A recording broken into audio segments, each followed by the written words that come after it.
Maybe don't know. This time, this time, this time, this time, this time to build. This time to build.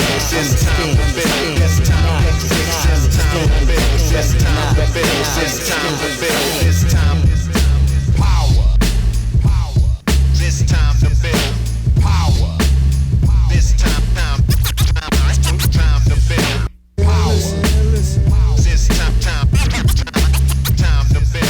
power. What's up, everybody? I'm your host, Chris Hampton. Welcome to episode 127 of the Power Company Podcast, brought to you by PowerCompanyClimbing.com. I am back in Lander, back on my grind, getting these episodes out, and I'm getting back into a good routine, which I need. Training has commenced, as well as some business spring cleaning and organizing. Speaking of which, just a reminder that we've got a few events coming up. Nate and I will be coaching a workshop at the CWA Summit. I'll be speaking there as well. You can find out more at climbingwallsummit.org or right there in the show notes on your pocket supercomputer. I'll also be coaching at the Performance Climbing Coach Seminars. Next one is in Fort Collins in May, and then again in October at Climb Murfreesboro in Tennessee. I'm going to find out how to say that once I get there. And you can learn more about that at performanceclimbingcoach.com or also, again, right there in your show notes. You know, something else I've been thinking a lot about lately is how to balance, if that's even possible. I'm not sure how I feel about that word. The desire to put your head down and achieve with the need to keep your head up and be aware. Those two things sound like they're at odds with each other, but I'm not so sure. And today's guest, Sam Elias, who really needs no introduction, has also been working on walking that line himself. And his thoughtful approach and his blue-collar ethic are qualities that I really admire and ones that I'd like to believe that we share. I do, however, think that he's quite a bit further down the road of grappling with how those two things coexist. And that's the reason that this conversation was an important one for me and one that I was really looking forward to and sort of waited until I could cultivate the right space for it instead of rushing it and just doing it at a random time when I saw him somewhere. So, without further ado, let's get into it. Maybe don't know.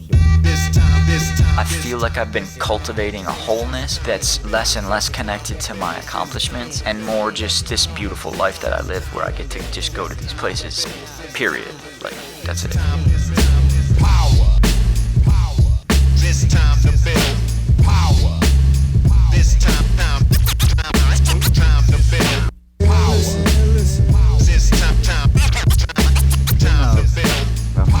Since 2005, I guess, 2006. Yeah, I think we first kind of interacted at Tim Kimple's studio.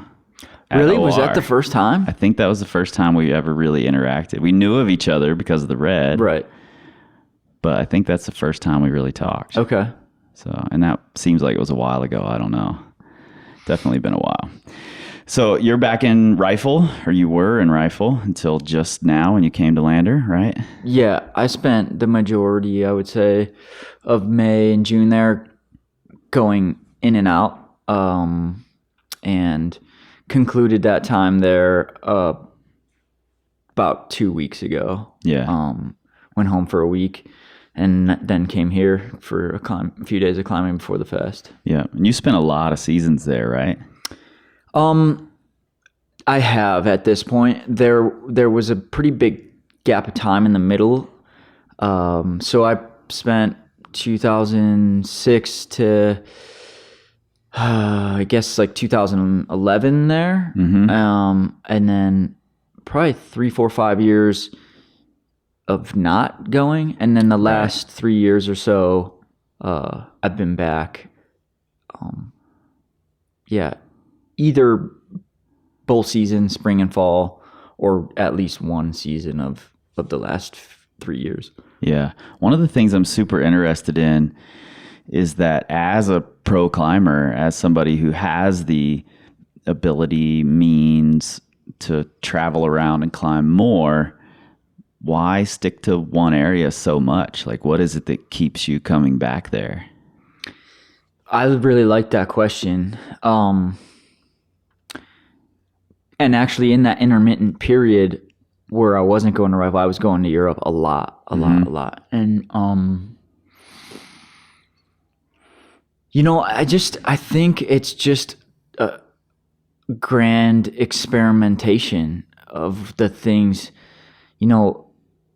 doing something that I think calls to me, figuring it out that it doesn't. Always kind of trying to check in with my foundations and my roots and the reason I started climbing in the first place and the places that mean something to me. Yeah. Rifle, it's kind of undergone its own evolution. There was a time when I had basically done everything there, or everything I cared to do there. And my life took on a pretty big change at that point. And I had to go through my own process. And in the time I was going through that, which was, those years that I wasn't going to Rifle was changing, all the young guns. Yep. And older dudes too. People were have been putting up roots there, new roots. And so when I did finally return, I returned to all these new roots. The really beautiful thing about Rifle is that you can find whatever you're searching for there. Mm-hmm. You can find short, powerful roots where the grade comes in just a few movements. You can find really long endurance roots. You can find super teched out knee bar roots. You can find roots that don't have knee bars on them. So you can kind of pick your poison. Yeah.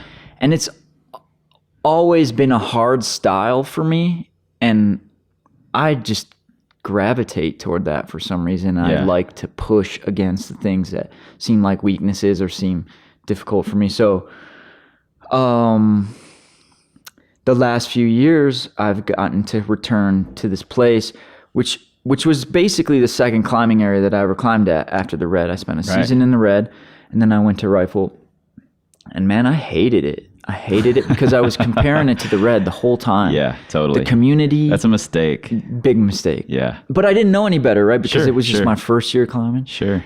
I was just comparing the community, the vibe, the style, the everything. But like I just said, like gravitating to things that seem difficult to me or give me trouble or make me feel something, feel some kind of hardship. I kind of stuck with it, and it's paid itself back to me, and I'll always climb there. And now, I put some hard roots up there myself. Yeah. I have permits to bolt there, and I just love the canyon. The canyon has no service, no cell service. I love the camping up at the top of the canyon. Everything when I enter You don't need that cell place, service though, because everybody's there. Yeah, So. yeah. When I enter that place, I just drop into this different mode of life, which I really feel connected to my origins as a climber, and I just feel like it's just a rarer and rarer existence these days. Yeah. And certainly, I need for happiness, for my well-being. Yeah. For you, does it feel like, in the Red back in those days, it was like during the week, the Red was mostly a ghost town other than the crew that worked there, Does it feel like that for you, where it's this crew all week long and then crazy on the weekend, crew all week long? It's definitely like that. It's got that ebb and flow to it. But even now, the midweek crew at Rifle is so much bigger than what the Red crew was then, and that's just the direction we're going. That's the progression. That's more people in the sport, and that's fine. But certainly, there's the people who are kind of doing the full season in the canyon, right? And then there's the weekends, which are quite crazy these days. Yeah, I bet. weekdays are tough in the good season. So there's a lot of people there. It's definitely not the place to go if you're trying to avoid people, but it does have its own charming little vibe. And I do love that there's no cell service in the canyon. I think you're kind of sequestered in there with the crew, which is kind of cool. I love it. I do. And I think the ebb and flow you talk about is, and more people coming into the sport, and it's just where we're headed. I think that's also part of that new life that rifle got, Sure. Where all the young blood was coming in, and these, crushers who are now developing the canyon, and, who will be the next generation of the old dudes who climb and rifle. Totally. The old women who climb and rifle, I mean, in a way, that's just the beautiful process, and that's how our sport progresses. That's how we have so many 515 American climbers now. That's a lot of those dudes are these dudes in rifle, John Cardwell, Matty Hong, and Jonathan Segrist, and like it's directly related to that, and that's cool to me, I think. Yeah, totally. I think so too. That was one of my favorite aspects of climbing, period, when I was coming up, was, these legendary names that I read about, and you turn to legends in my own mind, that you get to experience those people, meet those people. And I was in rifle last year with BJ. Maybe that was earlier. No, that was last year. You were there. And it was a who's who of American sport climbing, in the Wicked Cave. And I just think that's really cool to be able to go to an area like that and see all of those characters who are making a big difference in the sport, and both in terms of pushing limits, asking tough questions. I just think that's really fun for a new climber. Your first season, you climbed in the red one season, went to rifle. There are other people doing the same thing now. And their second year of climbing, or their second season of climbing, they go walk into the Wicked Cave, and there's Dave Graham and Daniel Woods and John Cardwell and Sam Elias, so I think it's a testament to rifle, and I mean, when were you guys there? It was when BJ did Zulu that trip. Was it like summerish time, or was it more fall? Early summer, late spring. Yeah. So, I mean, that's the thing, like the beautiful thing about rifle is like you can climb hard there in the summer. Yeah. And it's high elevation, lots of shade. And that's kind of a big reason why I keep going back there. I mean, it's just conditions are good, super dry climate, stable, not a lot of precipitation. It's and a lot of hard routes. It's like the perfect storm of a place where you can just kind of keep going back to, if not to do the new routes, to repeat routes, to keep fitness up, to gain fitness, like whatever you need, you can kind of find it there. Yeah. But the climate there is just so great and stable for climbing. Yeah, totally. And you can kind of choose your side of the canyon based on time of day. So kind of cool. You said when you took your hiatus, you came back, there were a lot of new hard routes going in, and you're putting up some hard routes. How do you stay stoked on hard project level routes in this little canyon where you've seemingly, maybe I'm totally off here, but seemingly have done most of the things that you can do relatively quickly? How do you stay stoked for those long projects? Well, I try to keep a pretty healthy balance about it. I try not to bunker in there for too long, or schedule sort of too much time of the year there. Certainly if I'm not stoked, I won't go there or try a route that's been in my mind. Right. It's really about a healthy dose. And going back to like what I was saying earlier about just the big experiment, the grand experimentation, like I think through the years I've kind of been able to learn myself a little bit better, learn what I'm feeling, learn, when I'm trained properly. And if this season was any example of that, then yeah, I think I kind of have figured out myself a bit to know. That big gap of time I had away from the canyon, and then returning, it just rejuvenated me. I got this really big stoke to be there. And as I've been there the last couple months, I'm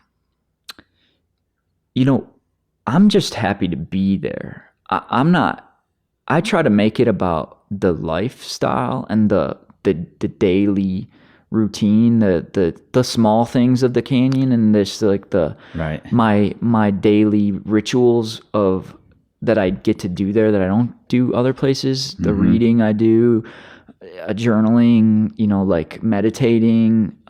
Is all that part of this figuring out yourself that you just mentioned? For sure. And so for me, the last couple months there, I enjoy my warm-ups more than I enjoy anything else. Because I'm just present and I just love being in the canyon, and I feel myself and I feel the wind and I can hear the creek, and it's just like I'm not trying so hard that I'm kind of in this black space, and I'm just happy to be there. And I just have tried to refine my life to like, if I can't answer that question sort of right then and there, am I happy to be doing this right now? And the answer is no, then I need to go do whatever it is that I feel like is going to answer that question the right way. And I think that's important to figure out what that is, like what your place you can go back to rejuvenate. Like from the outside looking in, going to rifle, having to bang your head against hard projects when you've done everything else in the canyon seems like it could get really frustrating. Yeah. It's not that way for me. And if it was, I wouldn't go there. Right. I wouldn't at all. I mean, I this year I was just happy to be there, to be camping in the canyon, to be able to have contact with people that have been real instrumental in my climbing lifestyle. And it's kind of like my little family. And that doesn't mean that you go there and just hang out. You put down some hard roots this year. Yeah. Things that you'd been working on for quite a while, right? Yeah. I mean, one in particular, I have this grand history with, and when you sort of if I were to write that history out on paper, tell it should seem like that route is this like epic battle, and it became mental, or however you want to put it. And it was like you said, like banging my head. And what route is that? Shadowboxing. Shadowboxing. 14D? D, I guess. Yeah. Now, after some holds breaking and just kind of settling in at that. And, but I don't know. I guess I was just prepared, mentally and emotionally to just go. And when you keep it about just being happy to be in a place and climbing at all, then, sure, if you experience difficulty or struggle, like as long as you can rebound it off that, hey, I'm just happy to be here. I mean, I hurt my shoulder in February, like badly. Right. And I might have had, or maybe I still should have surgery. I had a surgeon tell me I needed surgery. So to be able to have that direct contrast from just a few months before of like, man, my whole climbing life is like up in the air right now. I'm in pain every day. I can't sleep because my shoulder's aching. To have that direct correspondence, I was just happy to be climbing, like happy to be climbing on my warm-ups. So I was used that to my advantage to like just be happy to just be climbing. And it was great that I was climbing well and climbing on 514 plus and did a 14C and a 14D. But I mean, I still would have been happy if I didn't do those routes. You know, I feel like I've been cultivating a wholeness that's less and less connected to my accomplishments, and more just to this beautiful life that I live, where I get to just go to these places, period. Like, that's it. That's a really cool way to look at it. You posted something on Instagram that I think is connected to this and the way that you approach your whole lifestyle, and that was a checklist.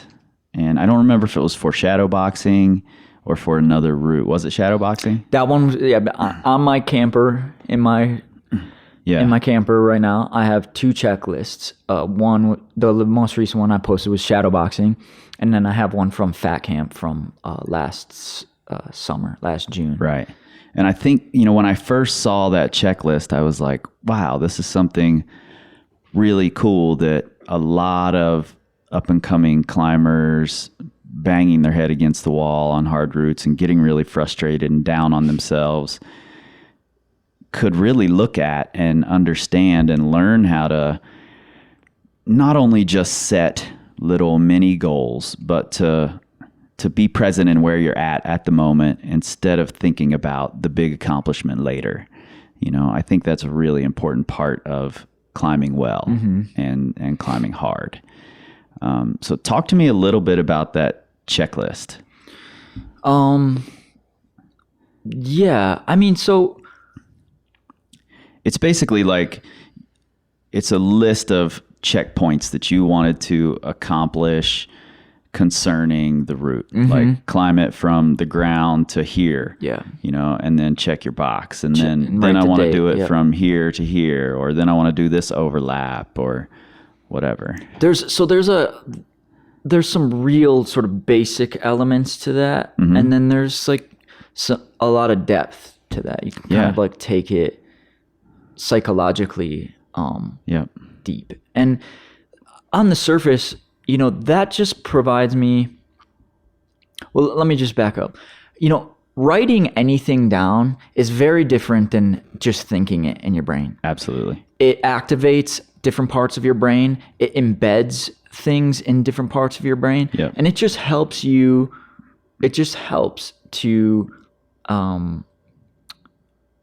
put it into Solidify other spaces. things, Rather than just thinking, I want to do this. Yeah, just like writing a cheat sheet for a test, you end up not needing the cheat sheet because writing the notes. So, last few years I've been working a little bit, and she's just a good friend of mine, with a sports psychologist. And I read a lot. Her name is Dr. Christina Heilman. Right.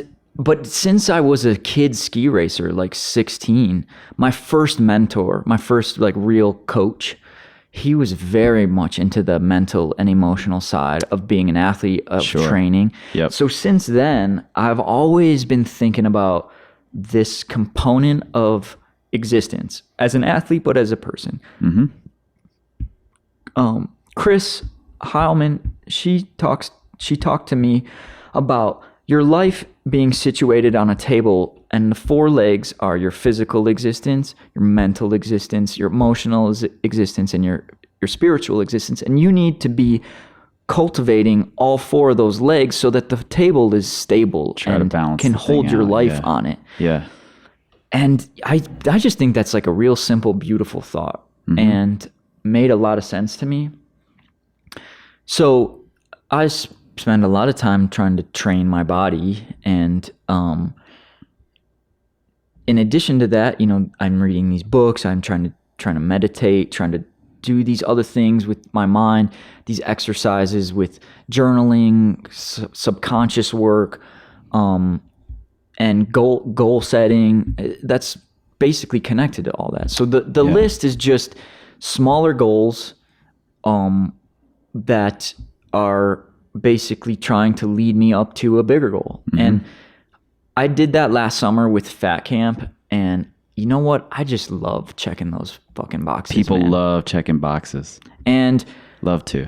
When I get to like a pretty decent point with a project, I can say, these are the links I want to do. I want to do from the ground to here. I want to do from here to the top. I want to do this middle section link. I want to, the one hang. And then, then you write at the bottom of the list the red point. And, if you can go out every day, it's like, how do you eat an elephant? It's one bite at a time. So if you can focus on the bite you're going to take in that day, and some days you'll get it and some days you won't get it. But the days that you get it, man, you get this boost of confidence. You feel like you're on the right path. You're moving in the right direction. You get to check that box. And the box is on my fridge. Like, I literally look at it 100 times of the day. Yep. And I see the goals I want to do. And even if I'm not seeing them consciously, like, my subconscious is registering that I wrote that down there. Right. And those are small goals on the way to my big goal. And man, when you get to check that red point box and write the date and leave it on the fridge, now I have 2 of them, and it's just a cool, fun process. And it doesn't have to be, you can do that in anything. You can write it down. But I believe that these sorts of things, it's about saturation. So I'm trying to saturate myself with the processes and the mindsets and the attitudes and the people and the places that mean things to me. Yeah. So you walk into my camper and it's like a goddamn, you think I'm like, you're like, what's going on here? There's all this weird random stuff everywhere, like rocks and pictures and quotes and but like, I need that. It makes me feel good. Yeah, that's really cool. And I think it's a really important thing that a lot of people understand on some level. I see a lot of climbers make lists of things for what they need to do at work, and they'll collect little things from around their life that mean something to them. And then when it comes to climbing, it's just kind of a crapshoot. Like, let's just go out and do whatever we do. And I'll start red point attempts even though I haven't done all the moves. And, they're just not thinking in the same manner that they do with the rest of their life. Mm-hmm. And I think with sport climbing, it's even more important because it's kind of an arbitrary thing most of the time. More often than not, there's just a finish in an arbitrary place and it's an arbitrary line of bolts. And it's really easy to get trapped into thinking the only accomplishment is clipping the chains, and I don't think that's the case at all. I think it's just like everything in life where to accomplish something really important to you, it's going to take a lot of work and a lot of little steps and a lot of small successes and wins along the way. Process and patience. Exactly. And I thought your list was a really great way to make it something tangible, and just like you said, when it's in your head, it's on one level, but when you write it down, it becomes a real thing. Mm-hmm. and it sticks in your brain. And I just thought that was really cool. In fact, I'd love to get helpful. A photo of it to be able to put along with this podcast, just for people to look at. On my fridge right now, like it sits next to, it's on a dry erase board, which I use quite often. Mm-hmm. So that I can write myself notes and erase them or just put quotes up there. There's other quotes on the board. There's a magazine clipping, and there's a photo of a friend who just passed away. And it's just really interesting when you mix all that together, and climbing's important, and it's very much present there on that board. But the sort of overall feeling of the board, it's different than just like my goals or my climbing. And I like that. And I also would encourage people to right alongside your important climbing stuff, you need to have other important life stuff. Yeah. So you have contrast and perspective about it. Because in a vacuum, climbing doesn't fucking matter one single bit. The red point doesn't matter. Checking the boxes don't matter. That I can look right next to it and see my friend who's my age and just died of cancer. And it's it provides something balancing there. Yeah. So yeah, I think that's an important part of all of this. And we sell a journal called the Process Journal that asks you specific questions about your intentions and how your day went and what are things that went well. And I showed it to my friend and client Inga Perkins, who you know as well, and I showed it to her, and she said, "Well, I would like to see one more question." And I'm like, "Okay, what?" And she's like, "What's something you want to remember about today that doesn't have to do with climbing?" Cool. And I was like, "Oh shit, yeah, that's perfect." So I included that question, and I gave her the first copy of it when it came out. And there are special people like that, like Inga, like you, who can bring that into perspective, because we all get wrapped up in this climbing thing that we do because it's our community. It's our, most of our friends are climbers. Everything we do is sort of revolves around climbing. So I think it's really important to have that perspective. Same. What are some of the tools that you use to keep that perspective, other than the whiteboard you just mentioned? Like, what type of journaling do you do? What does that look like, as much as you're willing to share of it? I guess let me first say that I feel really lucky about the timing, both the time and the way by which I got into climbing. And I feel like those two things have a really big importance to why I am this way now. The timing, it feels sort of like a pivotal time. Climbing, what climbing felt like when I first started was more small, more fringe. I think and I still think that's a little bit true. You can still kind of have contact with like the people who started the sport, right? And that's rare. Like, I mean, very. It's cool that you can reach out to them, have conversations in person. Yeah. That's changing really quickly. I mean, 10, 20 years, that's not going to be the case anymore. Right. So there's that element that I got to kind of rub elbows with people who founded companies that are really important in this community, people who found climbing areas, who established grades. Right. That's really it had a big effect on me. So there was that element to it. Then there was my personal entrance, which is later in life. I didn't do this from childhood. It was something that called to me at a point where I really needed something. Yeah. And I worked a lot of jobs before I became a sponsored climber. So I worked and I earned my climbing. And so I know what that's like. I know what life it was like before climbing. So I don't, it's really hard for me to take climbing for granted. So there's those two elements, and basically those things are about, for me, it's about a good life, living a life of meaning and of sort of happiness. It's about a lifestyle. It's not about a sport. And my climbing is one sort of facet through which I try to improve my life and just feel good and feel better. So I'm trying to become a better climber, but I'm also sort of always trying to find a little more satisfaction and wholeness.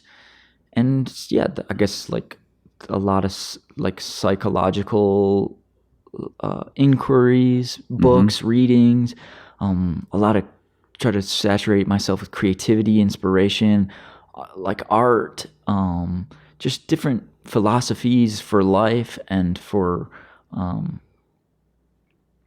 passing time in a meaningful way. And for me, I have all these like little practices that, again, going back to the experimenting, like I just kind of do what feels right on any given morning. And when I'm kind of into my climbing life, I have more time. So maybe I do several of them. Maybe I'll paint a little bit. I'll write in my journal. I'll meditate, or I just do one of them. I just normally my routine in rifle is like I wake up, I make coffee, and then I kind of just like do whatever feels right. Sometimes it's reading and meditating. Sometimes I'll just bring out the watercolors and I'll just paint. But my journaling is, it's kind of all over the place. It can be reflection on something specific that I'm kind of grappling with, or that I wake up and it's just kind of in my mind, like your subconscious is doing weird things all the time, and especially when you sleep. So if you can wake up and you can kind of just get into a flow of writing, I just try to see what comes out. Mm-hmm. But generally, I try to make it positive, really affirming. And sometimes I'll write just like a sentence 10 times. That's just like an affirmation. I am this, or I believe this, or, just really ingraining something and really being present with writing something so that, and if you flip through my journal, you'll see big entries, or you'll see just like a single sentence written 10 times or 15 times. Mm-hmm. I just kind of allow whatever's, and I normally do it in the morning. So I allow whatever's there to just kind of come out. And mostly I'm hoping that I can sort of connect with my subconscious somehow, so that I can allow it to kind of bring something to the surface, or I can ingrain something in it that will stay with me. Right. And do you keep like those reminders of things like rocks and photos and things like that around for similar reasons, just to let them kind of seep into your subconscious, and because they're things that feel right? That's been kind of interesting over the years. You find something, or you print something, or you put a picture on the wall, and while it's there for the first bit of time, you like have a honeymoon period with it. Like you see it all the time and you love it. Yeah. And then there's like this middle period where you like half noticing it, and then there's basically a period where you don't notice it anymore. And I'm just kind of like curious about the play that's happening there between the subconscious mind and the conscious mind. Of course, in that latter period where you're like not consciously noticing your picture anymore, your quote, or whatever it is, your the affirmation that you wrote, there's like a switch over. Your subconscious must see it. It sees everything, right? So recently I've been playing with changing things up, moving things around in or the like physical space. Yeah, so that I can consciously start to notice it again. Right. I don't want to say that it's like we start taking these things for granted. I don't really like that, but maybe we do. Like you get a beautiful picture and you hang it up, and then 2 years later, like you just don't see it anymore. Yeah. But maybe if you moved it somewhere else, like all of a sudden it would bring new life to the space and to the picture. I don't know. I'm just curious about. I really like that honeymoon period where like I made something new, or I saw something that made me think a different way, and each time I saw it in the subsequent days or weeks, you get like a tangible release of like chemicals, and you feel it. Right. But then a year later, like that fortune cookie thing that you hung up, right, you just don't see it anymore. Yep. And I'm just kind of curious because I really love that rush that you get when you encounter a piece of content or a person even, or a whatever that just gives you that release. I mean, about trying to continue that. So yeah, do you think you value one or the other more, or is it just two different things? To have those things that have given you that release, given you that excitement, and keep those around to continue having a similar experience? Or is it more important for you to find new things and make room for those new things? That's a great question. I think that the content dictates that. The picture of my friend Landon, he's dead. That's never going to change. Right. You know, the bookmark of Hayden and Inga, Yeah. like that I can never change up that content, right? Yep. But quotes, inspiration board of pictures, places, different things, you can change those up to give you that like tangible honeymoon release. Right. These other things, they demand your consciousness. Mm-hmm. And I really like that. I don't think that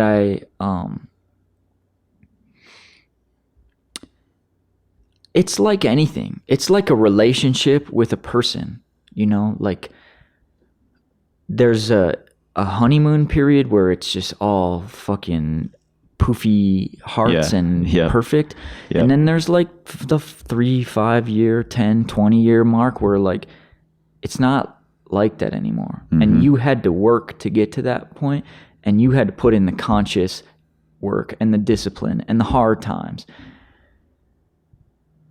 I think it's important to have both of those experiences. Yeah. And everybody's personal balance is probably different about it. And there's definitely a natural filtering process. You know, not everything that you had a honeymoon phase with will be worth keeping around in the future, you know? So I think being aware of allowing that natural filtering to happen is important too. Totally. I mean, it's again, to go back to the experiment, like you experiment with something, you put it up there, maybe it speaks to you for a little bit, and then like maybe you grew out of that. Maybe you learned that lesson and don't need that anymore. Right. I think you're absolutely right about that. Yeah. When everyone who's followed you over the years knows that you're as well as this introspective, thoughtful conversation that we're having now, you're also this fiery, passionate dude who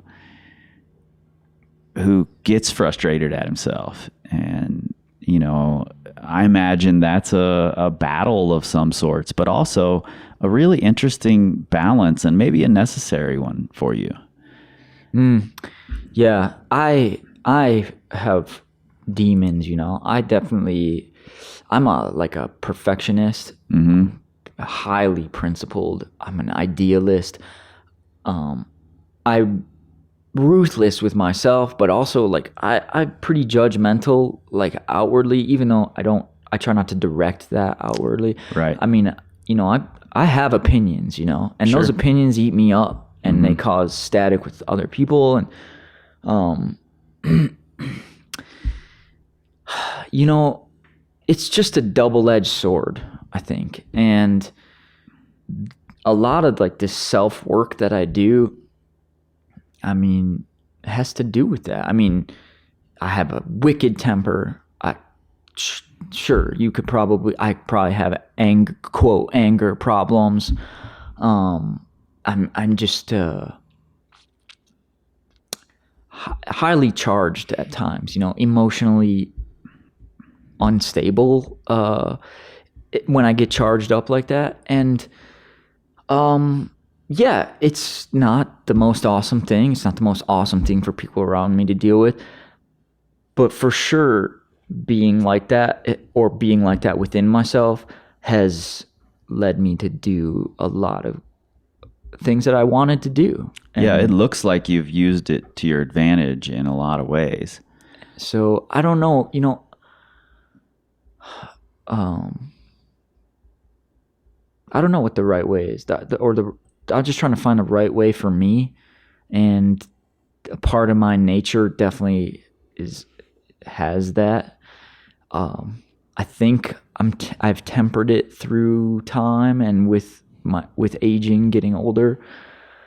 And are there specific times you you feel like that fiery temper, perfectionist, being ruthless with yourself, are there times where you feel like that's a really positive asset to have, be it within climbing or just life in general? And I ask this because I see a lot of climbers really hard on themselves, who also are really passionate, really fiery. And I think learning to harness that and understanding when it's a positive and when to use it is a really important part of the growth of, becoming both a better athlete and a better person. Yeah. Yeah. I actually like that part of myself. And I've grown to like it more through the years as I've gotten to understand it better and use it better, more wisely. Yep. I don't know if I have control over it some of the times, especially highly charged situations or when there's like heavy pressure or expectation. Sure. But I'm glad that I have the capacity to feel things on that level. Yeah. I like to feel things, like I think a big part of life is having these emotional, spiritual experiences. I mean, to be honest, like my first year of climbing in the red, like I was like having these sort of powerful experiences like on the daily. Right. Just discovering this lifestyle and this community and the red and the rock there, and like, I mean, it was really shaping, so for sure connected to these really deep feelings is that part of it. Totally. And, yeah. I mean, I guess I'd rather it this way than be kind of maybe a more calm or even keeled person and not feeling as deeply of things as I do at times. Yeah, I think that's really important. Like, instead of just saying that it's important to you to feel it, I think knowing that one of the reasons you were able to connect to those powerful experiences you were having is because you have the ability to feel that deeply. I hadn't thought about that aspect of it at all. Just like you, I came into climbing later in life, and I very much had a similar experience early on, and then dropped out of climbing for a few years. And when I came back, I was a much more even person. I had dealt with a lot of my anger, angst, whatever it was, through music in those years that I was not climbing. And I didn't have those huge moments. I didn't have those deep experiences for quite a while when I came back to climbing. And I blamed it on sport climbing, frankly. I started as a trad climber, came back as a sport climber, and my go-to thought was just, oh, sport climbing just isn't as deep, But eventually, when I did allow myself to have those feelings again, I realized that that's not true at all. And it was just myself, because I had evened out so much and had purposely become so even. And that's something I admire about you, is this ability to at least seemingly balance that ruthless on yourself, but also this very introspective and thoughtful, and you measure your words carefully, when you're on the flip side of that. Yeah. So. It's just been, up the process and like learning the hard way when not to, applying it isn't the right place or time or person. And that includes being with myself, Yeah. And, what do you, just a totally kind of out of left field question here, but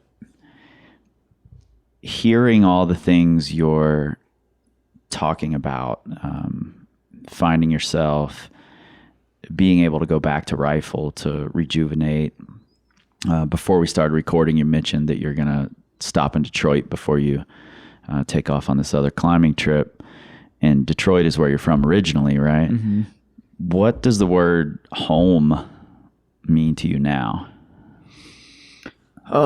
It has a few meanings, I guess. And what do you consider home? None of them are very stable. I mean, home is certainly where my parents are. Okay. Detroit. Mm-hmm. And right now, I mean, my home is Salt Lake City, Utah, like where most of my stuff is. And I guess home is my truck and my camper. I really that's my favorite place. Mm-hmm. But what's interesting about that is having traveled so much and having I never traveled until climbing. Same here. And now my sort of view of the world is so much bigger because I've gone traveling, and my home has felt so much bigger, especially because when you travel as a climber, like it's pretty simple, like you just need the things you need to go climbing and you need the things you need to like eat and sleep. Right. So, yep. I've grown accustomed to feeling pretty comfortable and pretty at home wherever I am, because I've always been traveling someplace different, someplace new, and traveling simply like that, it's really like, I'm always comfortable. I always have the few things I need just to. And it's generally about climbing or going traveling for climbing. I generally have the things I need to climb and the things that I need to live, eat and sleep, Yeah. Outside of those things, the material things, your climbing kit and the food that you need, what things do you feel like you've brought with you from that original Detroit home that's helped you get to where you are now? Do you think a lot of this fire and passion? That's from my dad. Yeah. Yeah. It's like directly transmitted from him. Mm-hmm. And now I kind of, so a lot of that, almost all of that's my dad. Now as I'm getting older, I feel like a lot more of my mom. She's what is just eternally accepting, patient, calm, and that's really interesting. My dad is very much the same way that I am. Really intense. Always, this presence, especially if he's in the room. If he's not in the room, he's just really intense, and he always he's always just worked so hard. He seems to have that perfectionist nature, massive ambition. As an immigrant, he came to the States, 18 years old. Yep. The story is like with $100, And my dad's a dentist. He's a doctor. And my dad's also a lawyer. And that was like 100% on him. Yeah. Like he worked through all that, put himself through all that. He didn't need to go to law school. He just wanted to. He's a student, eternal student. He's always learning. And, I mean, what without crazy ambition could you do all that, you know? And so, a lot of really powerful parts of me are from him for sure. And now a lot of really powerful parts of me that I'm learning and starting to balance with and sort of bounce against are from my mom. Yeah. But I needed to sort of like age a little bit to just calm down a little bit to start to feel those, I think. Yeah.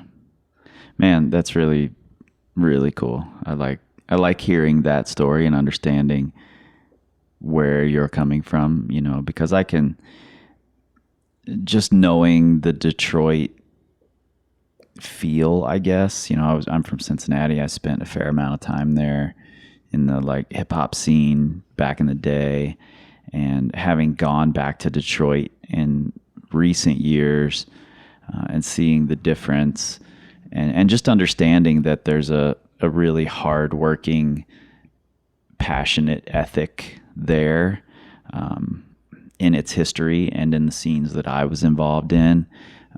Knowing that you're from Detroit makes perfect sense to me. But hearing that it's even deeper than that and more personal than that, I think is really cool and explains a lot about who you are and watching this trajectory that you've been on, you know, even though I only see it in little bits and captions and photos on the internet. I won't lie, man. I love working hard. Mm-hmm. I mean, I love getting dirty. Like manual labor, I'm completely cool with. Yeah. You know, I had plenty of those jobs. And I never chose, it's just weird because I never chose that. That just came from somewhere, either from growing up there or from, you know, my family. But man, I love making things with my hands, you know, Mm-hmm. and if that means work, backbreaking, hard work, I feel like I always chose that over like the intellectual. I wasn't ever really into school. I always just wanted to do things with my body. And I think that's why I sort of went to sports and tried all these different sports. Right. But yeah, that's just actually now I'm just sitting here like it's quite interesting.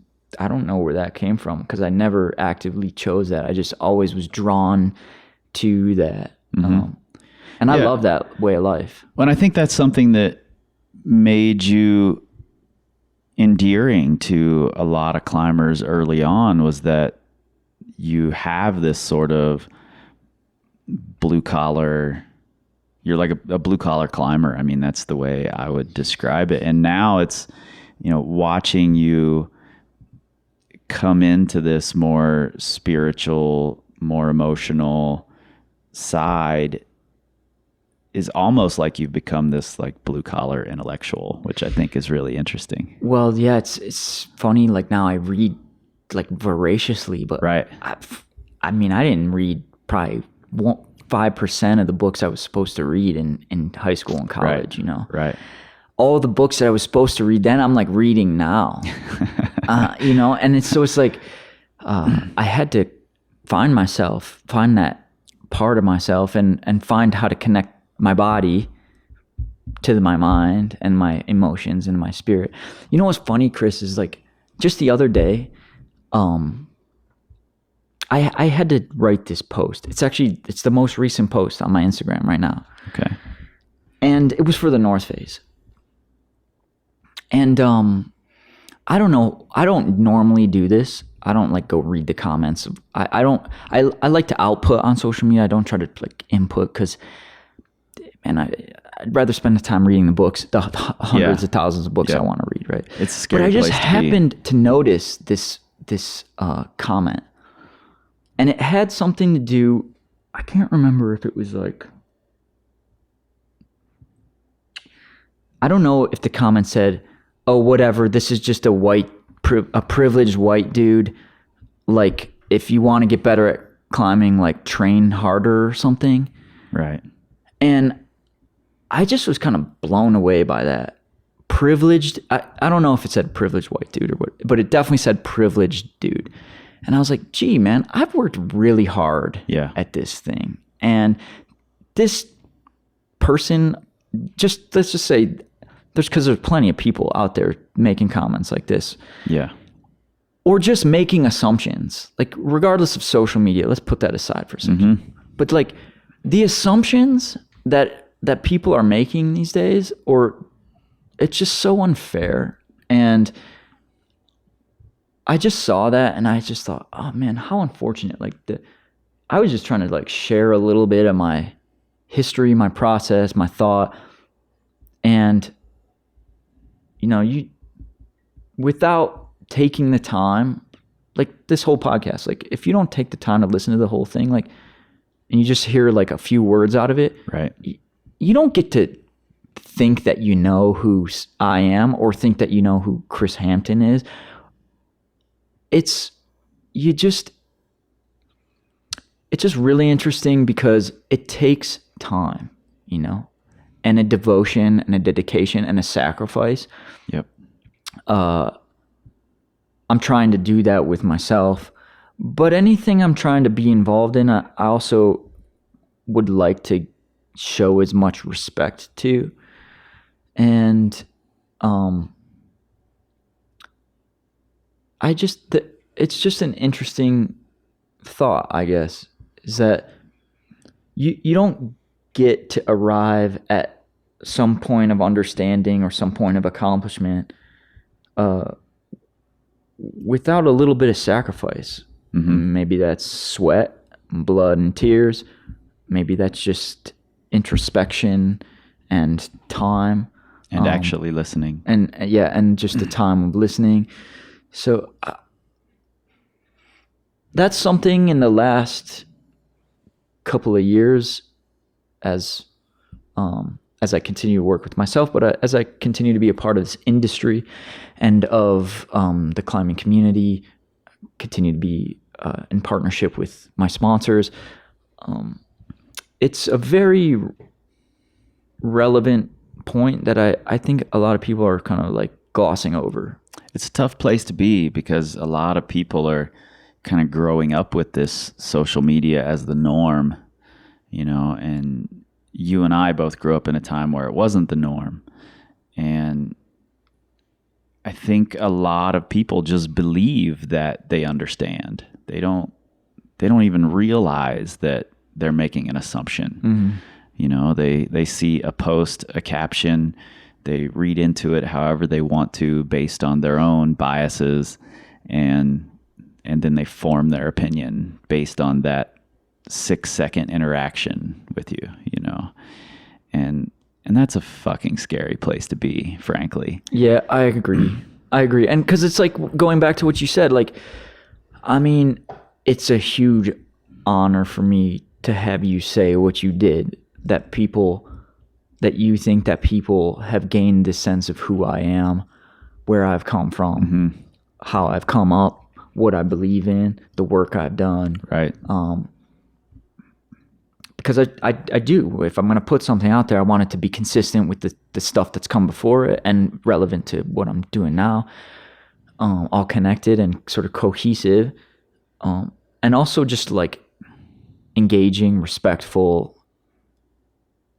But I think that's part even of if you do, it can always be misinterpreted. It can. That's exactly what I was going to say. You know, as somebody who put out music, who's put my art out into the world, who I put out thousands of words every month between the blog and the podcast. Mm-hmm. And I've just come to this understanding over the years that no matter who you are, you could string together the best collection of words ever put together that make the most sense, that are the most truthful, and someone's going to spin it and take it another way. And you just have to accept that, and hope.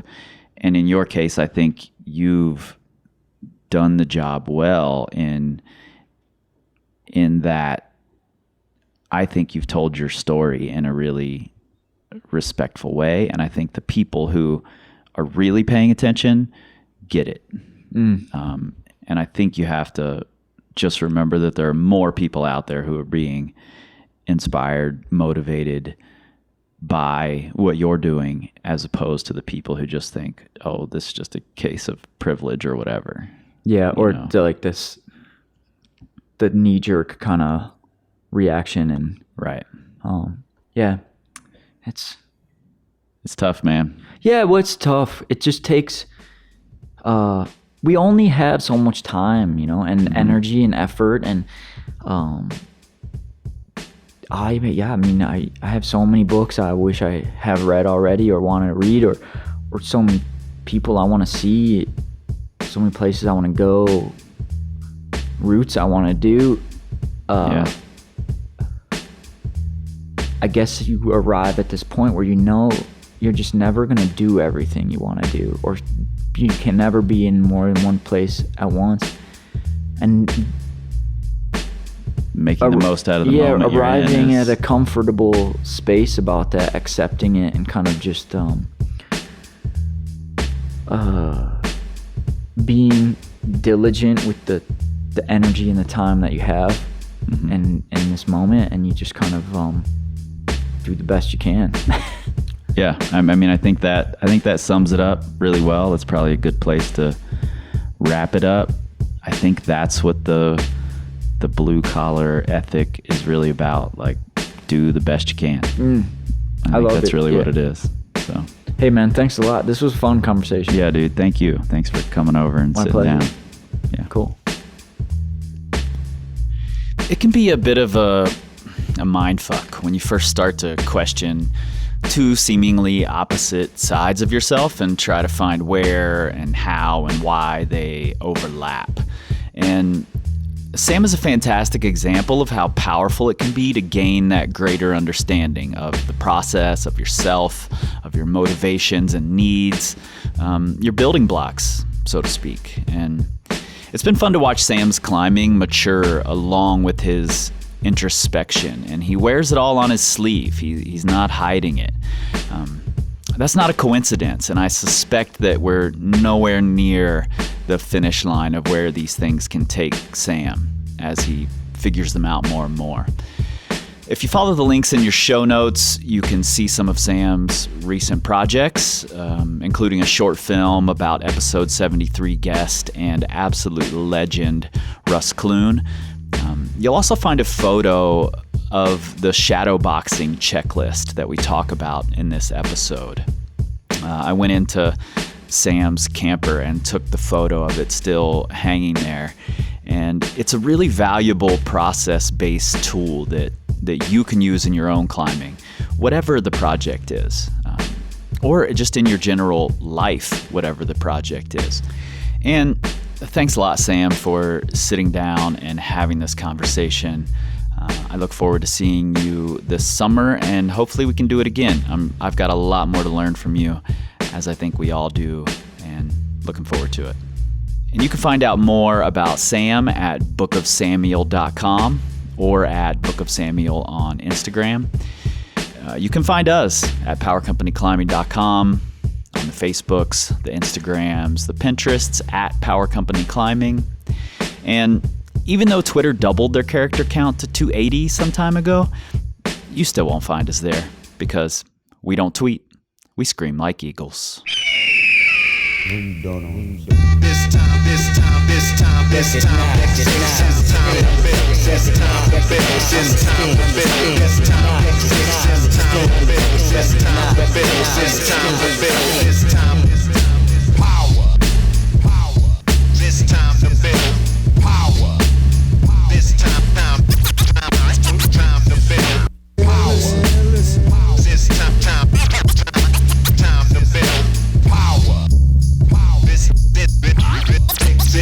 to build